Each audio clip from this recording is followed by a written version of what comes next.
Okay, Greg?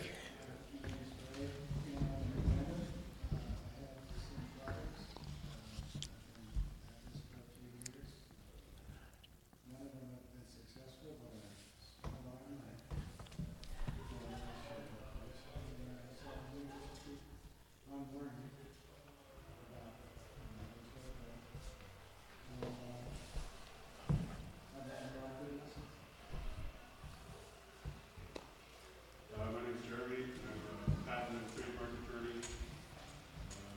Do a little bit of co-work in all sorts of technology areas, medical devices, software, hardware, clinical, music. Do you work for a firm or yourself or? I do. I work for Marsh Fishman and Ryko down in Texas. Okay. I'm Nancy. I just moved here from Florida a few months ago, and I had already been doing things with inventions and so on. I have a patent, and I have somebody investing his time and money into it, and then his partner didn't want anything to do with it, so he had to back out. So to start over with that, although I didn't put any money into that, so I'm grateful for that part of it. And I have other ideas that are not patented, and that's why I was talking to you earlier, Roger, about licensing agents. I kind of wanted to find out about that, so that's why I'm here. Hi everyone, my name is Andrew. This is my wife Amber. I'm a state senator from Arizona. Amber's a NASA rocket scientist that she built badge at Lockheed Martin here in town. We're sort of new. I officially moved up here last January, so I've been here a couple of months trying to find some clubs to get into, some people to spend time with. We have a handful of ideas for some IP and some stuff ranging from sports things to various things in commerce, so that we just come and check out, and we're happy to meet you all. Okay, Greg? Yeah, my name is Greg. Excuse me. I'm currently in the process of licensing two inventions that I have to a company and figuring out next steps of manufacturing for those. Also finish off some more patents and stuff. My name is Randy Smith. I've got a small consulting business called Relux Consulting, and I'm a seasoned medical device engineer turned patent agent, consultant, so to speak. So I help inventors and entrepreneurs maximize business value by wise use of the patent system.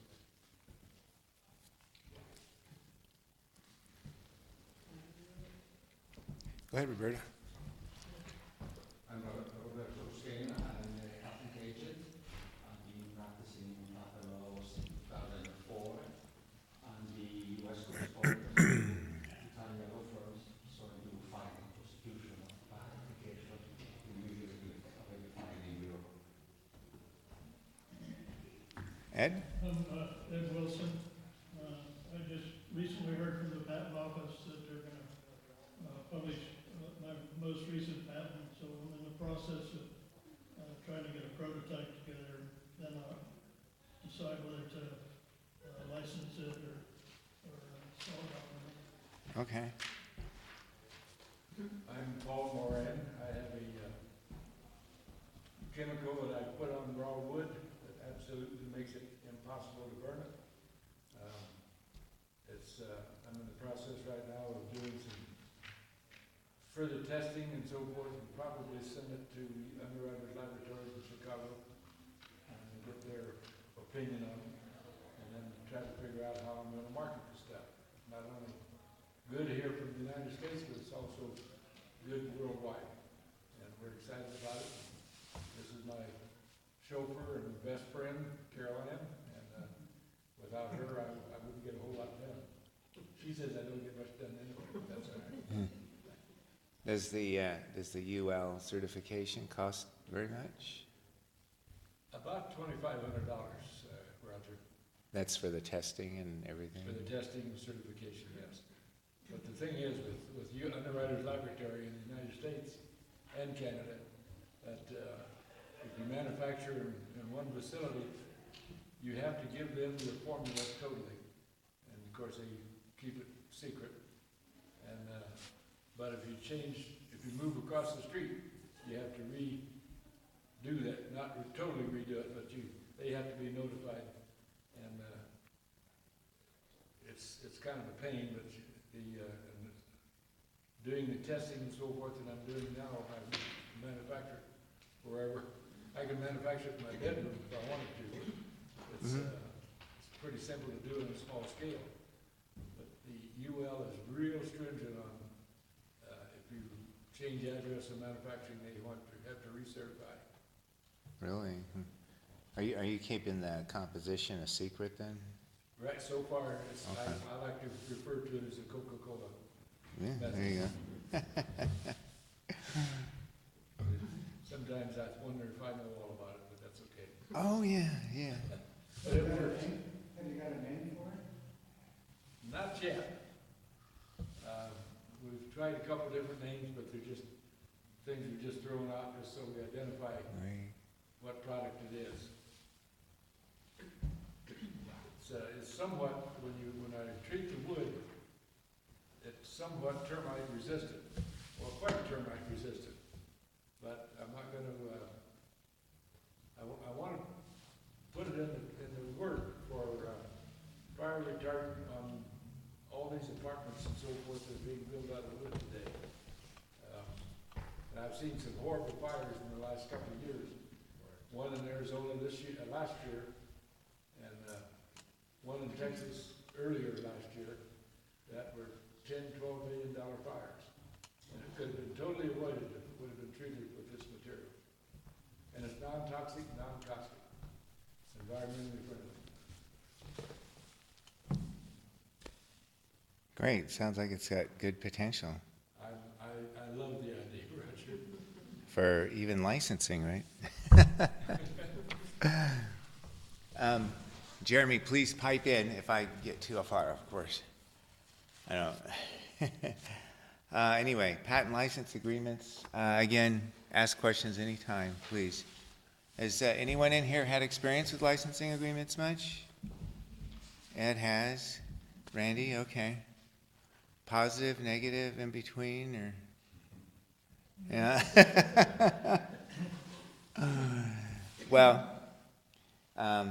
licensing is just, it's a fancy word we use in patenting, it's like renting or leasing. I mean, a patent, basically is property, so we're leasing the property, so you're keeping ownership of it, and you're letting someone use it under a set of conditions. And usually, in the long run, you make more money that way, because you keep ownership and control. If the licensee promotes your product and gives it a fair amount of care and attention and devotion to it and everything. I might add that this says patents, but you can license all kinds of stuff. Trademarks, copyrights, trade secrets. You don't have to have really a specific right, just someone willing to contract with you, which a license is a contract, usually a state-based contract that would come under state courts if there's a dispute, although if it's involved with a patent, trademark, or copyright, it might end up in federal court. Anyway, license agreements are very, very important because they're a trust agreement into the future. It's a good faith deal. Sometimes legally we call these fiduciary agreements because they reach into the future. So you have to trust your licensee. The licensee is who takes the technology and is going to promote it or sell it. You're the licensor. You're granting the right to them. Okay? So you can compare this to, say, an executory contract, which is like a one-time exchange of value. Like you buy a car, money, car, done. Everybody goes their own way, well, with the exception of warranties or something. But the license agreement, you're hung into the future. So I tell people, even beside, no matter what the agreement says, and sometimes if you're going with a larger company, they're going to have their own agreement, but you still need to understand what you're getting into with them because it may be a take it or leave it type deal. But what you always have to do is investigate your licensee. Check them out, check out their background, check past licensees they had, see if they're happy, make sure they haven't had a lot of litigation in the past or problems.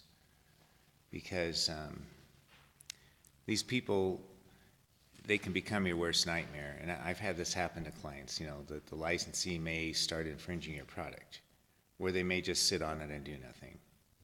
You know, that would be the most typical problem, maybe. So you want to know who you're dealing with, you need to trust them, you need to investigate them, check out their past deals. How do you do that, Roger? Huh? How do you do that? Boy, all kinds of things. I mean, you could start just Googling their name and see if there's litigation hanging out there. Of course, if there isn't, it doesn't mean they're good necessarily, but past licensees, past deals they've done. Is that public stuff? Some of it is. People do record license agreements at the Patent Office and the Gazette, and sometimes at WIPO for International. But that would be more related to a patent or trademark. But, you know, you'll just have to approach it from a lot of different areas. Just whatever you can do, you want to feel comfortable that this organization that you're potentially licensing to hasn't had a lot of problems in the past. Because that should raise some red flags. Okay. Any questions? Is the Better Business Bureau a good place to look for that information? Probably for general business information, certainly. Complaints Yeah. and litigation, all of that should be recorded if you have it. Yeah, but you know, you have to be a little careful because just because there's no negatives doesn't mean they're great. You know, just means they haven't got caught yet in a sense. But that's probably the most important upfront thing you can do. A license agreement, in its essence, because I'm just going to loosely follow this, it's a custom agreement. Terms are pretty much wide open, what you guys can agree to. Because there's a split of tasks between the licensor and licensee. Sometimes the licensee does everything and the licensor just sits back, right, and collects royalties. Of course, the royalties would be low in that case. Sometimes the licensor is heavily involved in technical support or marketing support or something with the licensee. So it all varies, and depending on the technology, the product, the field of use, there can be variances. I've seen agreements go from, say, 0.5% to 25%, depending on the split of tasks between the parties. So the 0.5% deal was the licensee actually paid the licensor to do the R&D and everything, and so the 0.5% was just a little extra bonus to them. They actually took no risk. And if it's something where the license, say, grant is exclusive or a very popular product, you know, you may be able to swing more royalty. The thing is, you always have to be aware of what the royalties of. It's typically of wholesale or manufacturing costs, not necessarily retail, on a conventional product. Okay. Denominator? Huh? That's the denominator? Yeah. Okay. Yeah, the licensee will make the denominator the small number. But they usually want, I mean, the guideline in these agreements is they want that number to be a more consistent number. So the retail price may go up and down a lot due to markdowns and stuff. So it might be the wholesale or manufacturing price that they'll want to index it to. And again, this can all be customized. I mean, that percent doesn't have to stay the same. It can change over time. It can change on volume. It can change on market, geographic area. So there's all kinds of variations. You could do incentives or disincentives for sales to people. The other big thing is it exclusive or not? So I might back up and say, like, if you're granting exclusive, whatever you're granting exclusive on, the patent, trademark, or copyright or trade secret, you have to be the total owner of that property. Okay, so, unless, of course, there's a thing called sublicensing, and it's just like real estate, subleasing, you know, like someone who's leasing, subleases a part out to another party, you know, and this can like daisy chain down sometimes, and sometimes that's allowable. But, you know, you'd have to check that, yeah. Would there be an example that we would know would be that sort of daisy chain of sub-licensing? Usually the licensee will want it because they have more freedom. They may want to subcontract out part of the work. The licensor is naturally nervous. I'm kind of talking about this generically because they want to know who they're dealing with. And then they're kind of worried that a third or fourth party's got their technology and they don't know. Maybe they'll say, you can sub-license, but I have to have approval or something. I want to know who it is. And like in real estate, a lot of times, you know, they prohibit it because they don't want subleasing going to parties they don't know or, you know, uses of the property they don't like. But, so say, getting back to patent, if you do an exclusive license, of course, that means you only license to one, right? And you can't license to anyone else. Your hands are tied behind your back. So you have to be the whole owner of the property. So usually you have to be like the single inventor or a company that has all rights assigned. If there's multiple inventors on the patent, then you're what is called joint owners, which is kind of a dangerous situation. It's a weird thing in law, but each joint owner can go off and non-exclusively license a property without the others knowing it. So it's kind of a bad situation. But joint owners cannot exclusively license because that's all the rights of the property, so to speak. Okay. So usually, unless it's a single inventor, that's a simple case. But usually if there's multiple inventors, the ownership of the patent will be assigned to a company. Then the company will be the complete owner. And they have the freedom to grant exclusive or non-exclusive. So the licensee will typically want exclusive because they want to be the only one selling this product. So I'm licensing to a company rather than to another individual of the company, is that right? It could be either, you know, an entity or an individual. It's usually an entity.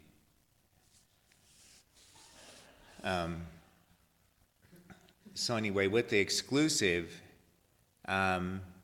it puts you as a licensor in kind of a corner because you can't license to anyone else. So typically, if it's exclusive, which the licensee will want, you'll want to put some protections in there so that if it doesn't work out, you're not stuck with these people for very long. So you make a short termination period, like 1-2 years. It renews. Okay, if we don't like each other, we're out. You don't want to be tied up for 5 years or something with somebody. And then other things you can do, you can say if I'm going to license exclusive to you, you have to pay me minimum royalties no matter what you sell, or you have to do certain marketing and promotion things. You put them on a schedule. You force them to do things with the product. If they just license and they're not forced to do anything, they may do nothing. And then you can't license to anyone else. And that's a raunchy situation. Unless you're non-exclusive, then you don't care so much, because then you have the freedom to go to other people. But most licensees want exclusive. Let's say that you have a falling out and they still have a stockpile of your product. And you can handle that in the agreement, how to dispose of existing products, whether they have the right to sell them, and where to sell them, and at what price, and all these sorts of things. So you'll have like a lot of termination clauses, how to wind down things, just so you agree ahead of time on what to do in that situation. Any questions at all? So just to summarize what we've done so far, investigate your licensee. Okay. Make sure you have the rights to grant all the ownership of the property in question, which is typically, we'll talk a patent here. And then the other thing is exclusive or non-exclusive. Okay. The non-exclusiveness, it can be split up all kinds of ways. You know, it can be geographic, by market, by usage, all kinds of things. So basically, I'm sorry, I mean, Go ahead. basically, I can license a name Yeah, that'd be trademark, yeah. or a product, but not both. It could be two separate, and you can license a name and product to two separate entities are the same. It's a separate right that you're putting out there, okay? There's organizations, you know, like a lot of clothing and fashion, you know, they might just license their name a lot, okay? But they'd want to see what kind of product their name's associated with and stuff like that.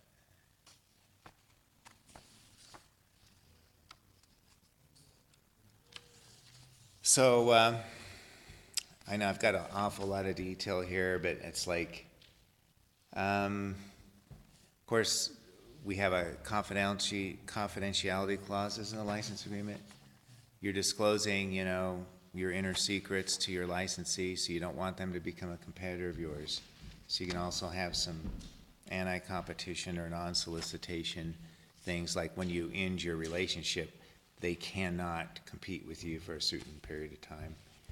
Everything you disclose to them, they have to keep in confidence. There's another issue called grant backs. This happens a lot. The licensee may want to change your product design. And so you're going to have something ahead of time, like what they can change to, what you're going to agree to, and who's going to own these changes. Okay? Because they might say, well, you know, we came up with the idea for these changes and we'll pay to separately patent them, so we want to own them. And you're going to have something in agreement ahead of time about these improvements, who owns them, and how they're going to be disposed of. Yes? Do you have any examples of number 5? Who's responsible for product improvements? And who pays for product improvements, who benefits? Do you have any examples from your experience of how people did that? The licensee, there's a high likelihood they'll want to change the product that they feel makes it more sellable. So you have to say, you know, do you do that with the licensor's approval, or are you free to change it within certain boundaries? It may take it outside the patent, so that's a consideration too.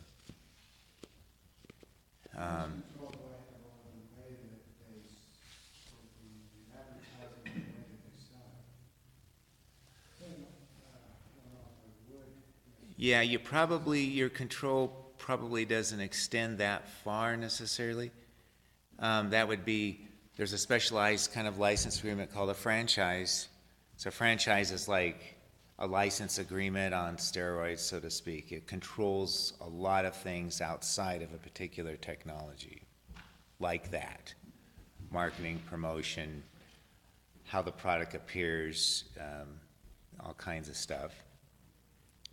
So, I mean, there's nothing wrong with that. It's just there's a line you got to draw, like the licensee can do and not do certain things, and outside of that, they're free to run that business with your technology how they want.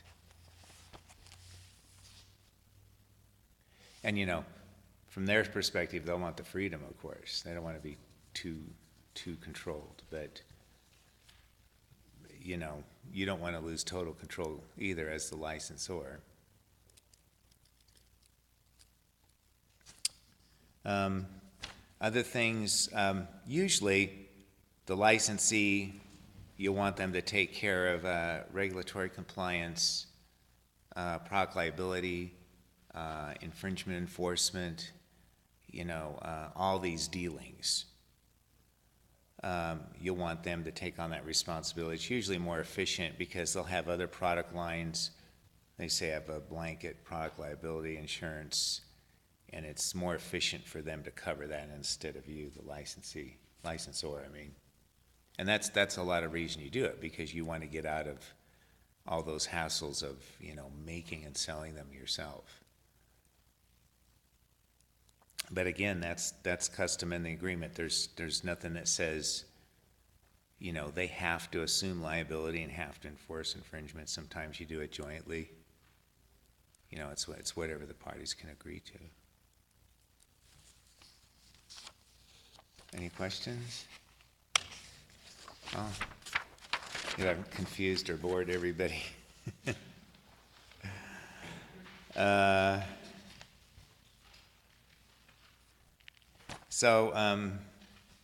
Like the royalties, you want to define how they're paid, how often. Usually that's quarterly. What happens if your licensee goes bankrupt? You want to have a series of things, again, for winding down.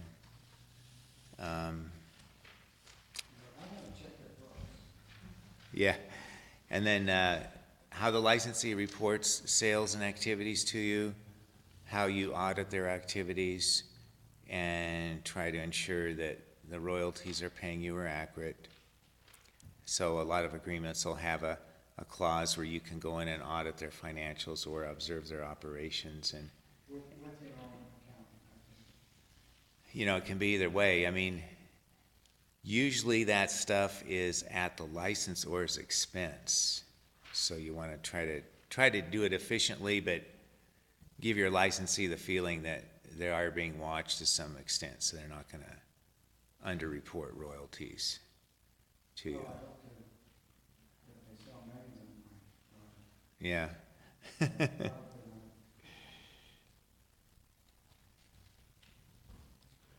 And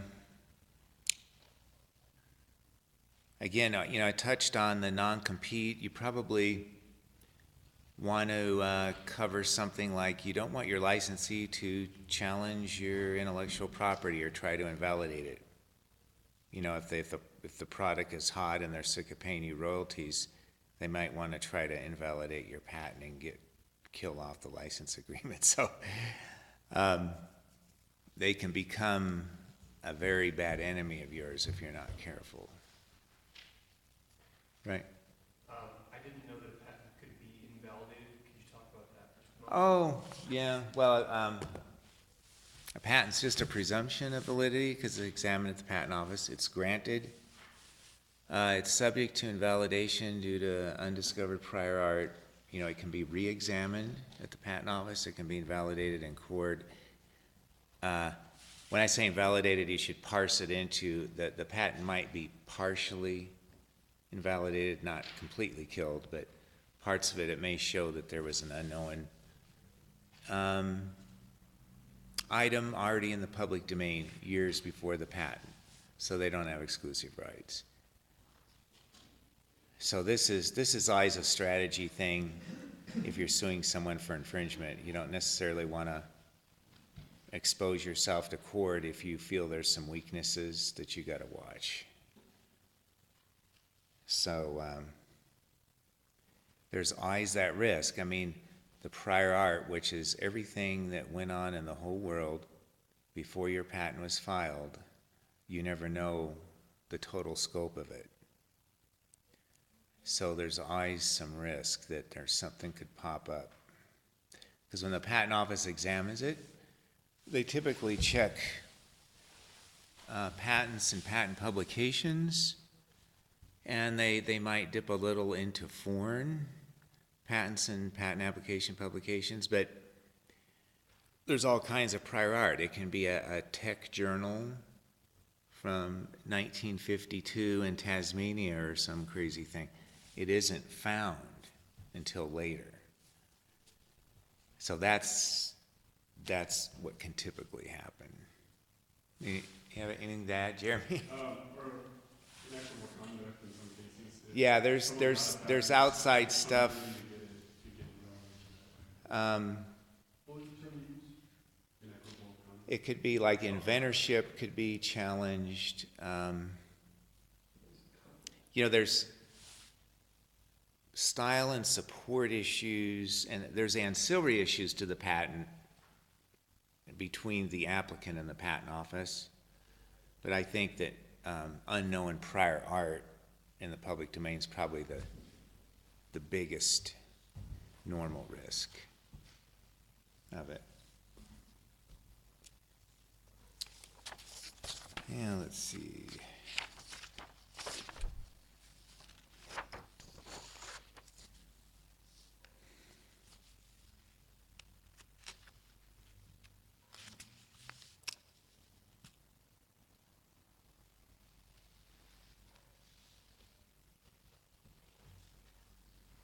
One thing,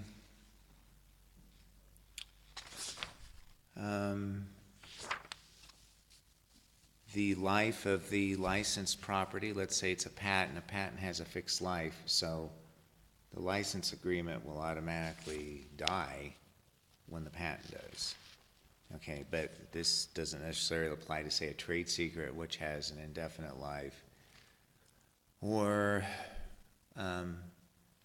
a trademark also can exist into perpetuity.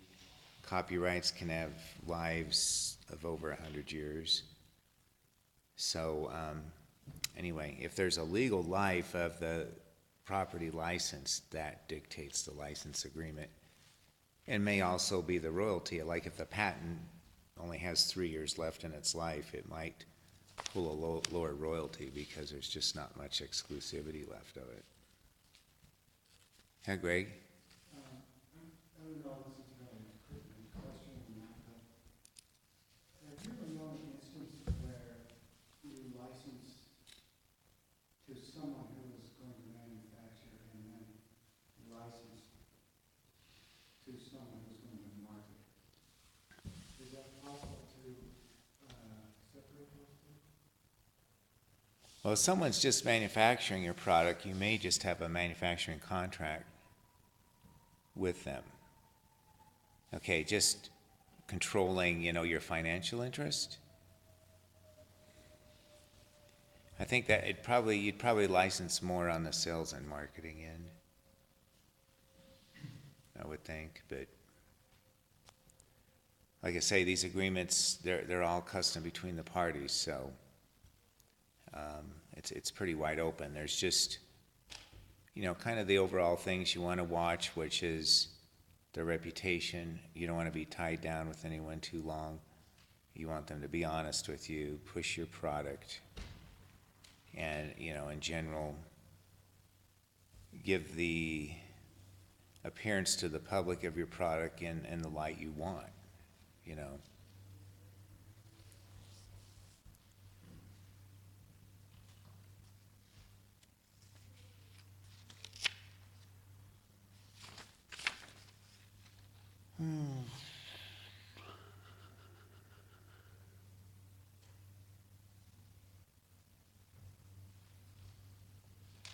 Actually, that pretty much covers everything on my checklist, at least in a summary sense. Sure, Ed.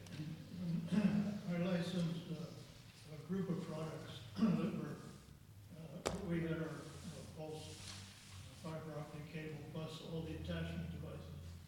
And we gave them a quota, and, increasing quota over the period of time. And everything was going pretty good. By licensing the technology and the patents, we were susceptible to having prior art and, getting rid of the patent. We would still have the technology license. But the two things that happened, we had a guy at the company that licensed the stuff from us who was very high on the product. And he was pushing it pretty well. And then he retired. And so then the sales started to drop off. Plus the company got bought out by GE. And so they changed priorities. But Yeah. the two things that happened, they stopped making the quota, so we had to cancel. So were you able to get out of it without too much trouble? And they had a number of products, they could manufacture a whole lot less expensively than we could because they buy the parts in much larger volumes to get better prices. Hmm. So we had a fixed royalty amount, you know, so many dollars per unit. And that worked out okay.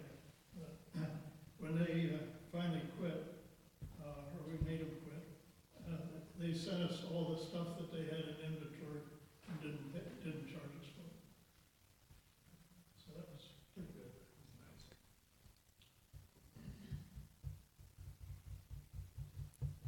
Yeah, that's, you know, that's a great story about, you know, everything can start out good to the licensee, but then they change priorities. And then you had to, like, you know, adjust to that and figure out what to do. Especially if something goes on, you know, 17, 15 years, things change a lot, they change fast, Yeah. you know? And that's why you want to have fairly short-term renewals, so that if, for whatever reason, you're not stuck with them for an excessive amount of time.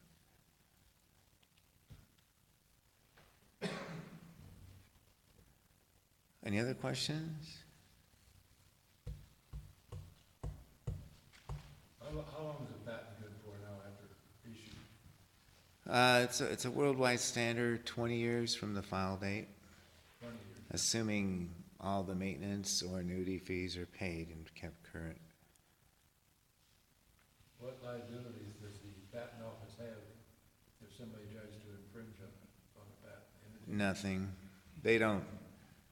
They're not really involved in infringement, and it's a different standard, patentability versus infringement. They can get involved in a sort of an ancillary way, say with reexamination. Either inequitable conduct or, you know, a new piece of prior art is found. It's probably more economical to re-examine the patent at the patent office than to do it through the court system. Less money and less time. And that the patent office, they can, on their own volition, they can re-examine any patent they want, too.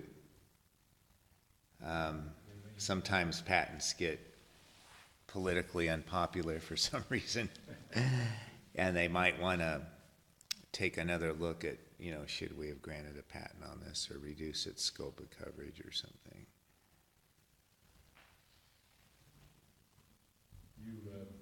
I assume that you've done a lot of licensing. Some, I won't say a ton, but I've seen people run into problems with licensees, and I think a lot of new inventors think they get a license, you know, their life is made, but, you know, you have to be cautious, because they might not have the best intent. You lose a lot of control, don't you? Right, and they may not push your product, they may be underreporting, they might be competing with you on the side. So that's why, you know, that to stay with them and make sure they're being honest and to investigate them up front is probably some of your best protections. Due diligence is important. Always, yeah. What would you recommend, or what do you think is a fair length of time for relicensing? Oh, for the term? Yes. I'd as short as you can get away with. You know, in your interest. I mean, I'd prefer like a year, but maybe absolute max of 3. Really? You know, the licensees, you know, they're gonna want more time, you're gonna want less time, so you're gonna have to come to an agreement. You know, they may say, no, a year isn't enough time for us to develop the product and get it out there. But you know, it's just if things don't go well, you don't want to be tied down with them because they're burning up the life of your patent, especially if it's exclusive. Right. you know, you're losing real value there. And, you know, it can be somewhat deceptive because they might have wanted to license with you to like knock your product down. They might have something that competes with it. You know. So you just have to approach them, you know, it's sort of a partnership, but A partnership, but not a with long-term caution. Yeah, great. You know, this is something I've been dealing with recently, and the hard thing to understand is that this is completely custom. So when you come up with an issue like that, you just gotta like step back and come up with options. So like in our license agreement, we came up with, basically if they don't sell a certain number of units, then it goes from exclusive to non-exclusive. They can still sell it, but it's not. Mm-hmm. And then we also put in a clause that if they hit, say, a high number of sales, then we'll add a year of exclusivity to the contract. So that way there's, you know, we're trying to keep things aligned. I'm assuming that they're doing good faith, and they want to. So you're like rewarding them for good performance. Yeah, because I mean, you know, if they're selling 1 million of them, then I don't really want to go anywhere else, you know, if things are going good, then. Right. You know, so there's a reward, you know, and then there's incentive for them to sell a lot of them, because then they get another year of exclusivity. So the trick has been finding out ways to align so that we're both pointed in the same direction. And then if things go good, then we both, benefit from it. Right. So it's been hard because it's just custom, like I've never done anything like this before, and it just takes a lot of time and thinking to say. Well, ways to benefit. it's nice you can do that. Because, you know, a lot of times, I mean, if someone's dealing with a larger corporation, that's not an option. You know, they're just going to say, this is our agreement. If you don't like it, we don't do an agreement. So, you know, at that point, you kind of have to push the legal stuff aside and apply business judgment and like, well, there's some unfavorable terms to me, but maybe the business potential is so good that it's still worth doing. You know, it's kind of a hard question to answer, but, you know, it may be a good enough business potential you don't want to miss out on it, so you'll accept their not so great terms. So there's no hard and fast on it other than you're trying to look into the future and say, are they going to be beneficial? Are they going to add things to my product that I can't alone? That's the main thing, you know. Robin? Can I assume that the licensee will always take care of all the taxes and the reporting when that would never come back to us, right? Yeah, that's probably the norm. They're going to handle all that stuff. That would have to be in the agreement though, or is that just? It should be, yeah, you should spell that out. Just, you know, you don't want it like they thought you were doing it, you thought they were doing it, and then it doesn't get done. And the same goes for liabilities and maybe warranty support, like I say, infringement issues.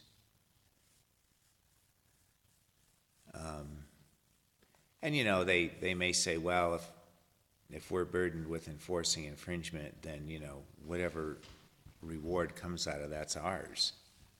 You know, so you're just kind of, you're armchairing, you know, because they're running the business of your product. Is there another question? Yeah? So, what's the best process of starting the negotiation and then working through whatever's necessary to finally get a license, you know, legalized or signed or whatever the case is? I mean, you usually start with like a term sheet and try to have discussions based on that. Well, you know, it's Stuff involved, or what's that? How does that work? it's pretty, it's variable. If it's a larger company, they'll throw an agreement at you. And then sometimes they might have a little flexibility on terms, maybe not. That's kind of like not the greatest way to start. If you can start more flexibly than that, it's better. Like, I guess Gary's doing, you didn't have to do a form agreement to start, it was more flexible.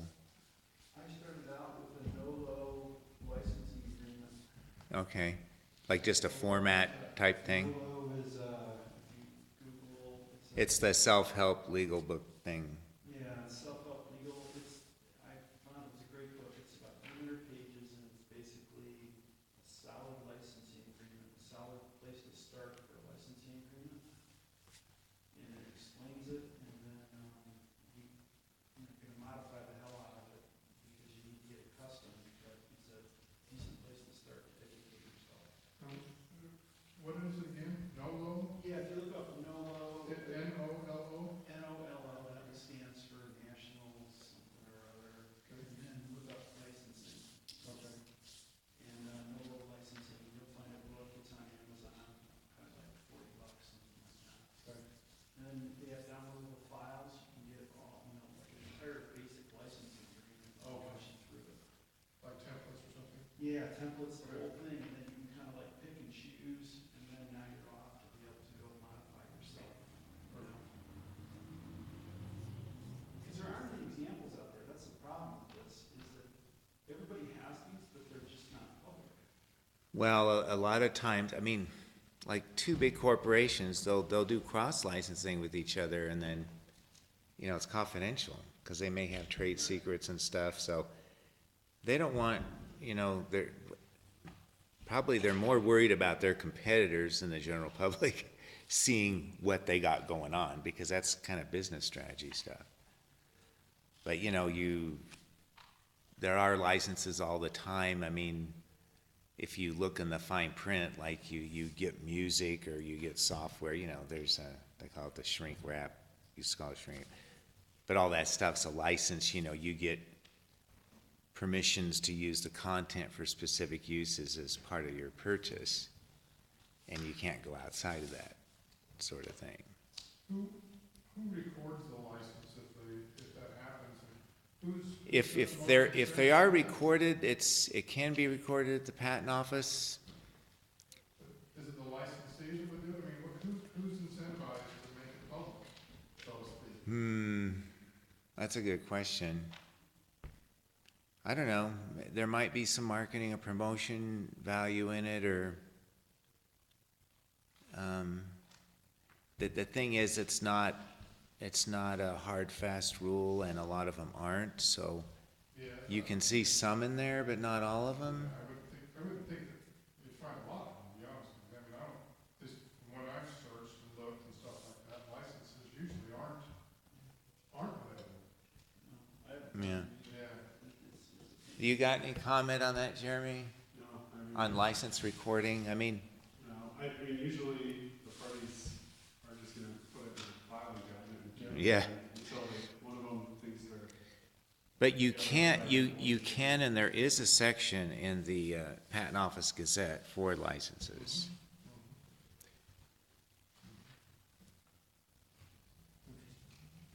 And there's stuff available online. You can, see lots of examples of what companies have done. They can be pretty involved, 50 or 100 pages.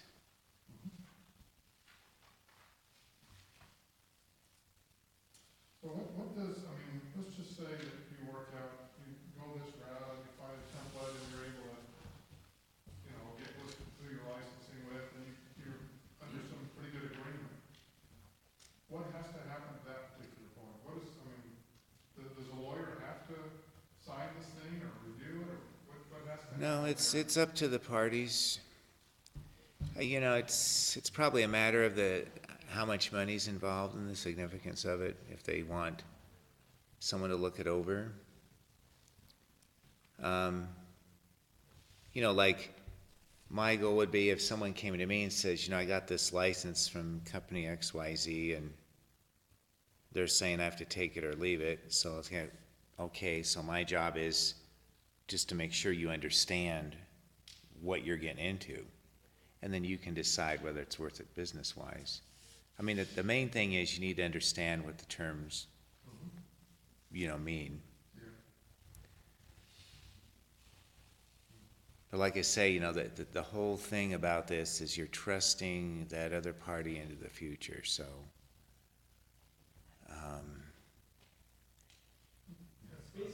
There's a, there's a good, There is some level of non-trust, isn't that right? yeah. And there's, in a license agreement, they say you should have what's called a fiduciary clause, which kind of essentially means the parties, it's like a catch-all at the end. The parties, in their dealings with each other, have to have full disclosure. Okay, nobody's hiding information, because that's bad. Someone's hiding information from you. It's probably because they don't want you to see it. And then another catch-all phrase is you have to operate in good faith with each other, just basically honesty. So man, no side deals, right? Because this licensee no one's in a better position than your licensee to put it to you as a competitor. Because they've got your technology, they're making your product. You had one case where, the client did the license on their own and they had too long a term, and then the licensee was sitting on it and doing nothing. So they said, I want to cancel this. So they did, and then the licensee suddenly started making the product as a competing product. So it kind of had a nasty ending. So before that, they weren't doing anything. I mean, ones that I've been involved with, have had, clauses with regard to prepaid royalties. So you pay so much a month, no matter how much you sell, and as soon as you sell enough to overcome that amount, then you pay up, or at least. Right, and that's royalties over and above that, but. That's a typical term in an exclusive, because if I give you an exclusive, I can't do anything else. So I want to motivate you to get out and push my product. So you're paying me a minimal amount no matter what you decide to do. A licensee, of course, is going to say, I don't want to do that, because they see, that's a liability. And there's some hybrids of this. You can say, okay, I'll let you out a minimal royalty, but you have to spend so much in advertising. You have to take my product to shows. You give them a schedule of tasks that they have to accomplish. And then if they still balk, you're like, are you going to do anything with this product? But there's gotta be some definitive things on an exclusive that they have to do. Because if they're not, then it's kind of cause for suspicion. So, the more I'm in this business, the more I distrust licensees.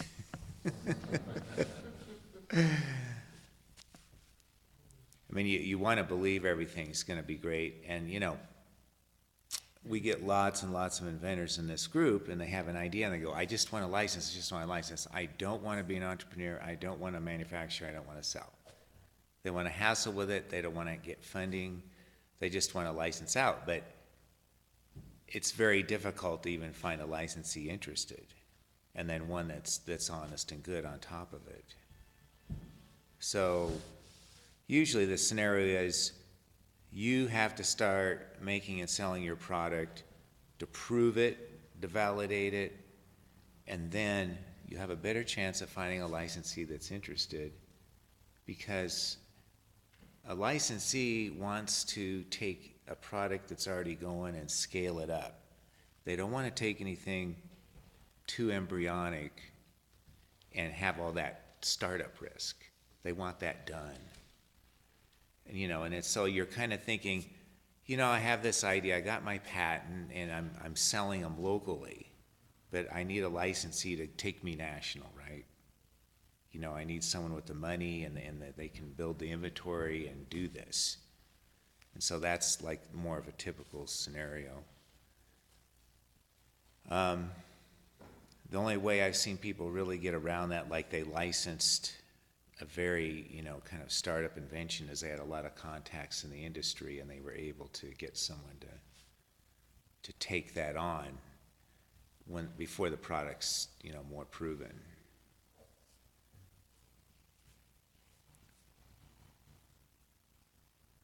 What is that marking? Marking, what is that? Oh, that's just giving proper legal notice, like if it's a patented product, the patent number on it. Or, if it's a trademark license, like how the brand name appears correctly. That's to keep them from selling bootleg stuff. And to keep your legal rights preserved.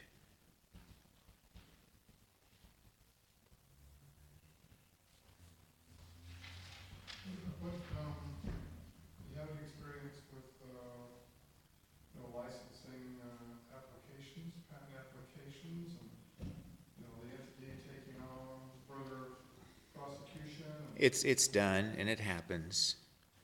Especially like, say, the first office action issued and you're pretty confident the patent's gonna make it. But sometimes, even before that, companies, it can be done and it is done. Although, once you have your issued patent, then you have exclusive rights, and then that's another thing for you to sell. Or, you could say, in the pending phase, you pay this royalty level, but once if I get my patent granted, the royalty level goes up because it's obviously worth more at that point.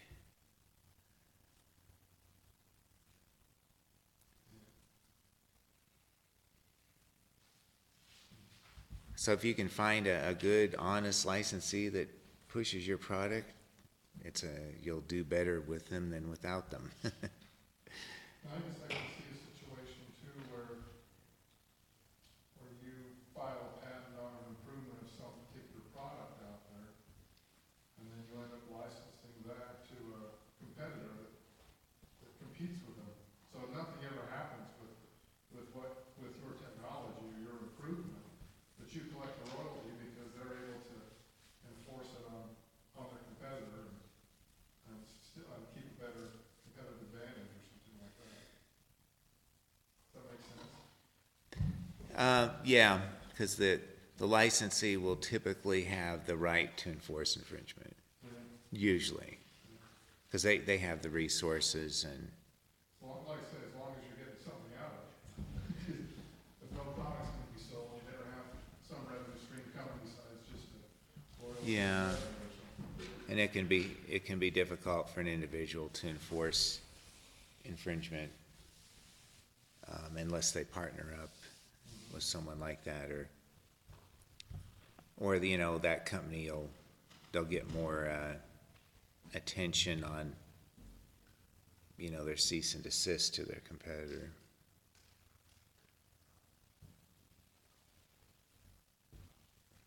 Is there infringement litigation that takes place under,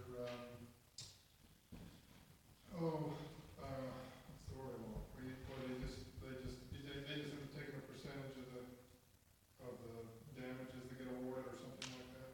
Oh, again, that's negotiable, but probably if the licensee's doing all the work to enforce infringement, they'll probably want to get all the reward, all the damages. Yeah. So the licensors, they're benefiting because, their rights are getting enforced, even though they're not actively getting the recovery. And, the damages, it can be as low as, if you win the infringement, as low as a reasonable royalty, or lost profits, which are much harder to prove.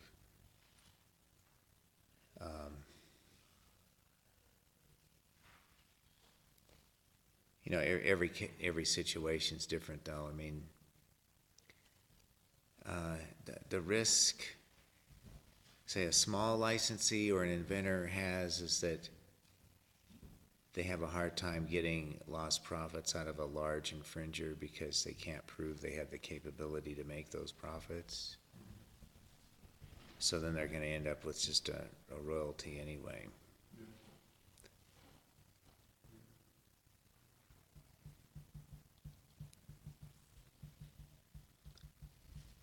Any other question? Have you seen situations where, provisional rights come into play and to where you can? Well, that would be the same class as, say, pending, because it's a pending patent. It has no exclusive rights yet, so, again, you know, you could probably incentivize a licensee with a low royalty at that point. But they probably want you to roll the provisional into a non-provisional pretty quickly, so you can at least get in the examination queue.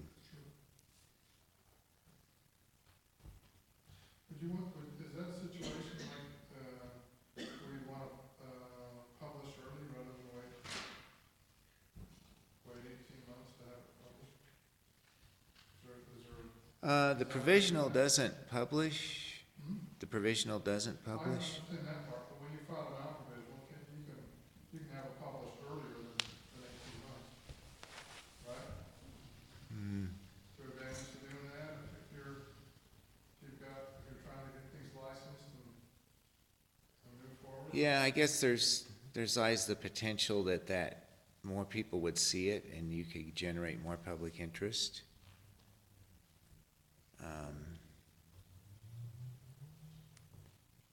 With it, you know.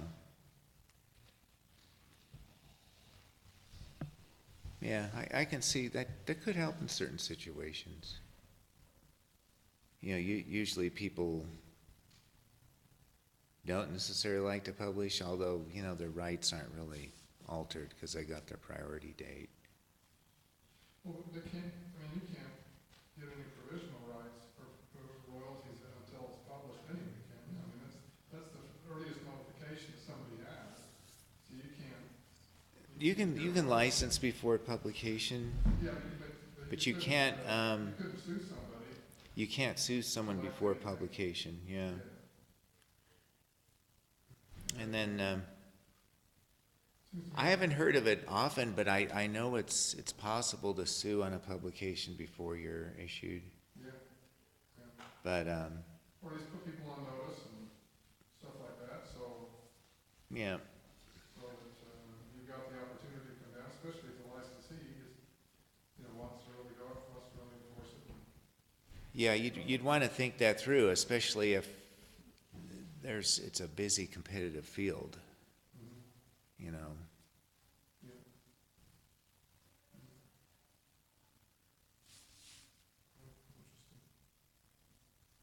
Okay, anything else? Well, why don't we could take a 10-minute break and then reconvene if people want to network or anything, or just talk about it in general subjects.